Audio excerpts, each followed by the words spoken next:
Shalom, salam sejahtera bagi kita semua. Pada saat ini, mari kita bersama-sama merenungkan firman Tuhan yang diambil dalam Efesus 4 ayat 17 sampai 32. Manusia baru. Sebab itu kukatakan dan kutegaskan ini kepadamu di dalam Tuhan. Jangan hidup lagi sama seperti orang-orang yang tidak mengenal Allah dengan pikirannya yang sia-sia dan pengertiannya yang gelap, jauh dari hidup persekutuan dengan Allah, karena kebodohan yang ada di dalam mereka dan karena kedegilan hati mereka. Perasaan mereka telah tumpul sehingga mereka menyerahkan diri kepada hawa nafsu dan mengerjakan dengan serakah segala macam kecemaran. Tetapi kamu bukan demikian. Kamu telah belajar mengenal Kristus, karena kamu telah mendengar tentang Dia dan menerima pengajaran di dalam Dia menurut kebenaran yang nyata dalam Yesus, yaitu bahwa kamu berhubung dengan kehidupan kamu yang dahulu harus menanggalkan manusia lama yang menemui kebinasaannya oleh nafsunya yang menyesatkan, supaya kamu dibaharui di dalam roh dan pikiranmu, dan mengenakan manusia baru yang telah diciptakan menurut kehendak Allah di dalam kebenaran dan kekudusan yang sesungguhnya. Karena itu buanglah dusta dan berkatalah benar seorang kepada yang lain, karena kita adalah sesama anggota. Apabila kamu menjadi marah, janganlah kamu berbuat dosa. Janganlah matahari terbenam sebelum padam amarahmu, dan janganlah beri kesempatan kepada iblis. Orang yang mencuri, janganlah ia mencuri lagi, tetapi baiklah ia bekerja keras dan melakukan pekerjaan yang baik dengan tangannya sendiri, supaya ia dapat membagikan sesuatu kepada orang yang berkekurangan. Janganlah ada perkataan kotor keluar dari mulutmu, tetapi pakailah perkataan yang baik untuk membangun di mana perlu, supaya mereka yang mendengarnya beroleh kasih karunia. Dan janganlah kamu mendukakan Roh Kudus Allah yang telah memeteraikan kamu menjelang hari penyelamatan. Segala kepahitan, kegeraman, kemarahan, pertikaian dan fitnah hendaklah dibuang dari antara kamu. Demikian pula segala kejahatan. Tetapi hendaklah kamu ramah seorang terhadap yang lain, penuh kasih mesra dan saling mengampuni, sebagaimana Allah di dalam Kristus telah mengampuni kamu. Saudara-saudara, bagian bacaan ini terdiri dari 15 ayat, sehingga kita bisa membaginya menjadi dua bagian besar agar mudah diingat dan dipahami.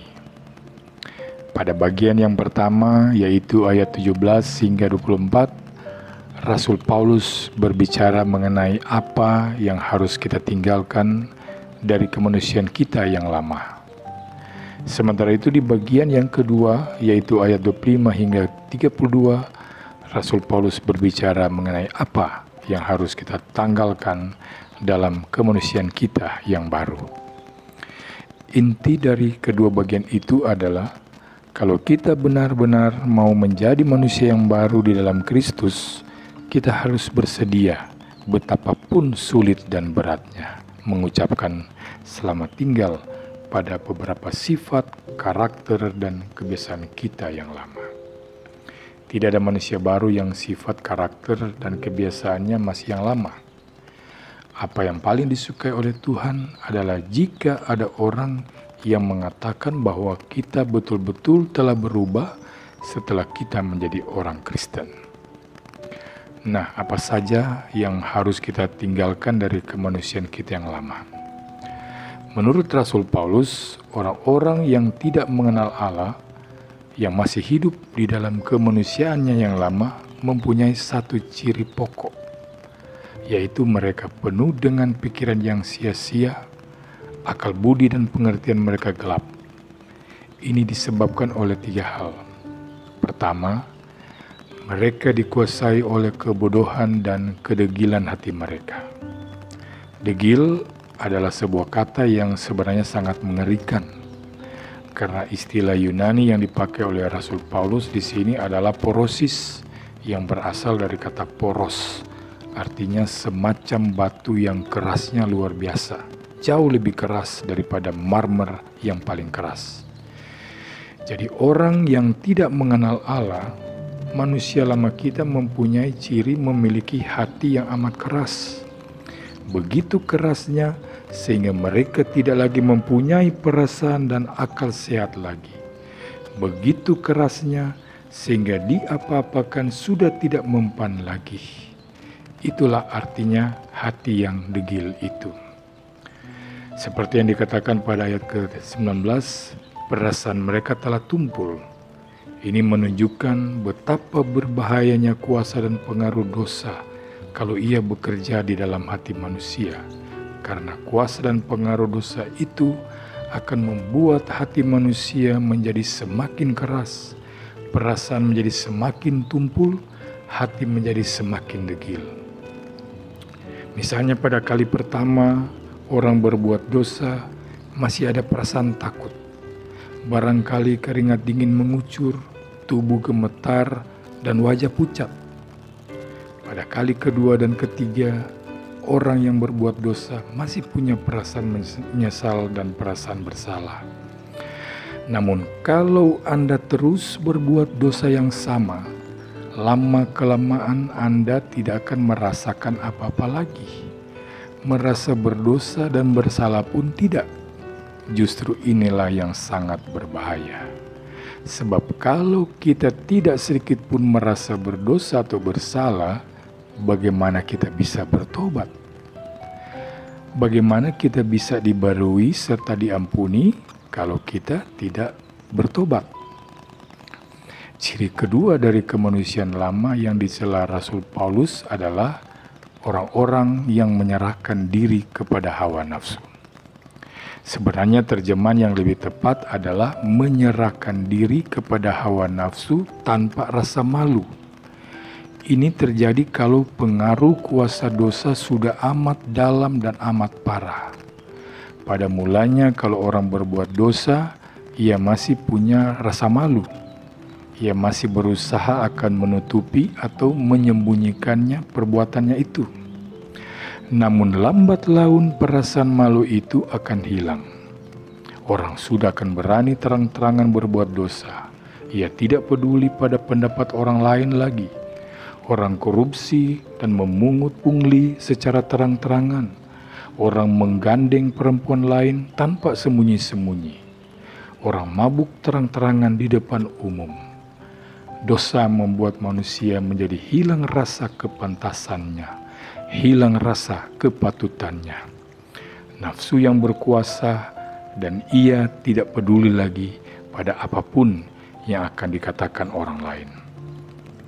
Ketiga, manusia lama itu, manusia yang tidak mengenal Allah akan mengerjakan dengan serakah segala macam kecemaran. Serakah berarti tidak peduli lagi apakah tindakannya merugikan masyarakat, mengorbankan orang banyak, bahkan merampas hak orang lain. Pokoknya apa yang saya inginkan harus saya dapatkan, bagaimanapun dan apapun caranya. Kalau sudah serakah, ditambah lagi dengan mempunyai kuasa, ini malah lebih celaka. Ia tidak hanya akan mencelakakan dirinya, tapi juga mencelakakan orang lain. Itulah ketiga hal yang menurut Rasul Paulus harus kita tinggalkan dari kemanusiaan kita yang lama.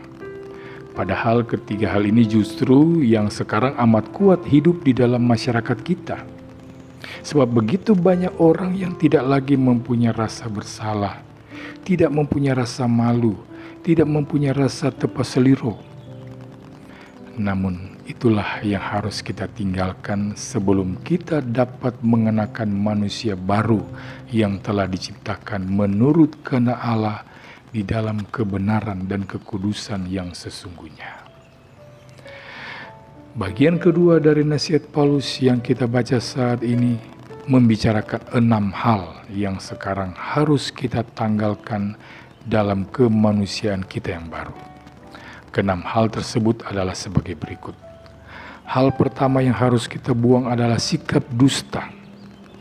Yang dimaksud dengan dusta di sini bukan sekadar kita berkata bohong, melainkan segala sesuatu yang kita lakukan yang tidak menyatakan kebenaran. Itulah dusta. Kalau Anda lebih suka menggerutu di belakang daripada mengatakan secara terus terang di depan, kalau Anda lebih suka membicarakan keburukan orang lain di belakang punggungnya, tetapi di depannya bersikap baik dan manis, kalau Anda lebih suka diam mencari aman sekalipun Anda melihat kesalahan dan kejahatan, semua itu mempunyai kualitas tidak menyatakan kebenaran. Itu minimal saudara menoleransi ketidakbenaran dan artinya Anda berdusta. Hal kedua yang harus disingkirkan adalah marah.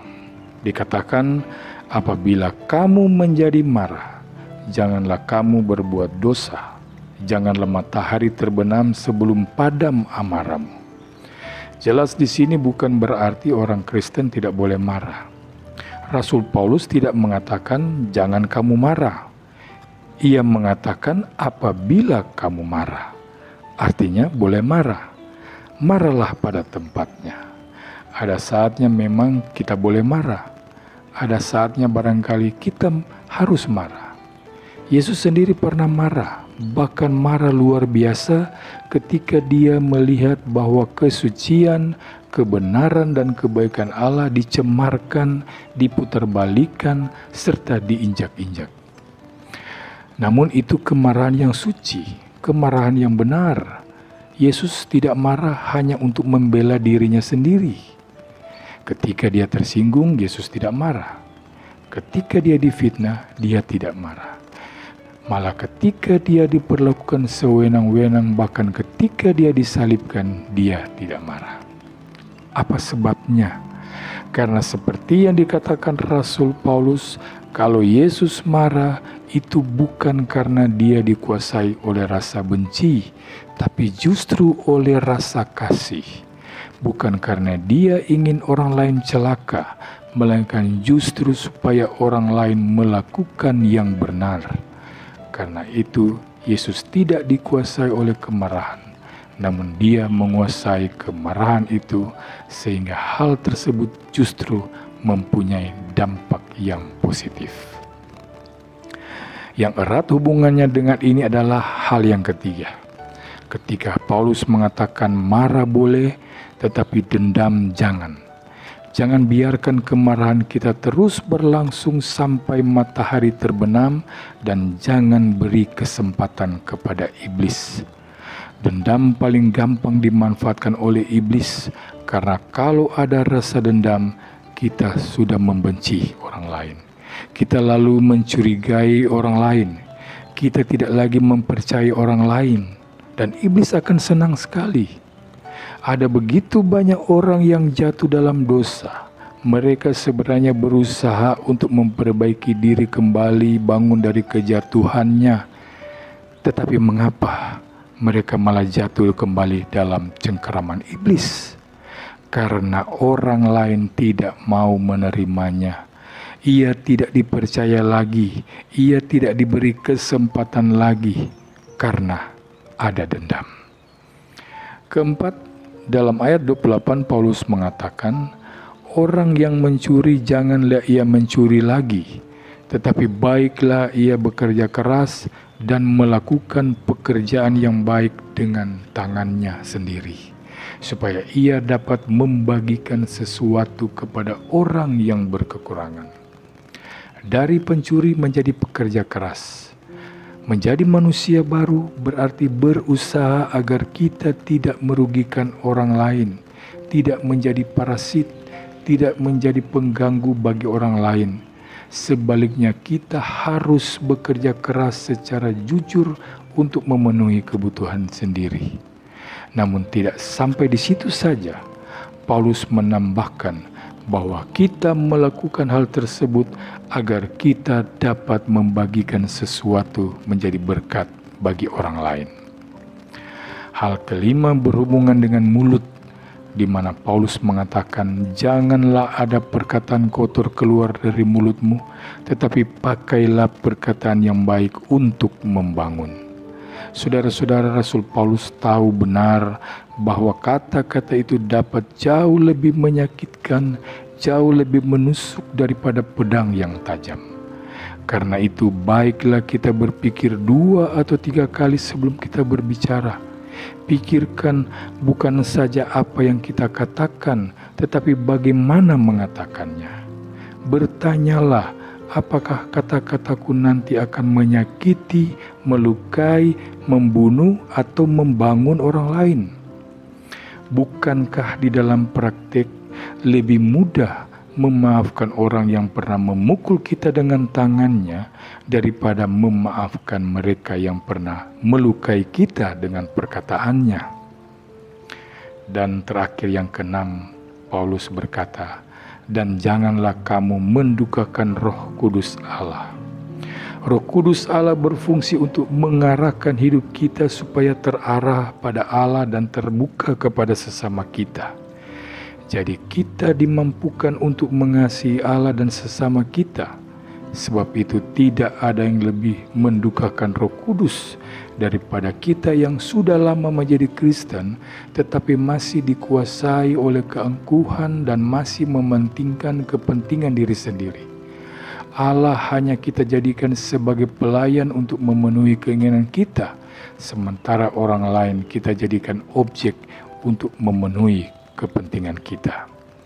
Karena itu jangan lupa saudara, kalau kita mau tahu apa ciri pokok dari manusia yang baru, hal itu justru diukur dari sikap kita terhadap orang lain. Perlakuan kita terhadap sesama kita, khususnya dan teristimewa mereka yang tidak kita sukai atau kita anggap rendah. Manusia baru tidak cukup hanya banyak berdoa, membaca Alkitab, atau rajin beribadah. Sekalipun semua itu tentu sangat baik, tetapi yang paling menentukan adalah setelah semua itu, bagaimana kita memperlakukan sesama kita. Bagaimana sikap kita terhadap sesama kita. Karena itu Paulus menutup nasihatnya dengan mengatakan, segala kepahitan, kegeraman, kemarahan, pertikaian dan fitnah hendaklah dibuang dari antara kamu. Demikian pula segala kejahatan. Tetapi hendaklah kamu ramah seorang terhadap yang lain, penuh kasih mesra dan saling mengampuni sebagaimana Allah di dalam Kristus telah mengampuni kamu. Tuhan Yesus memberkati kita semua. Amin.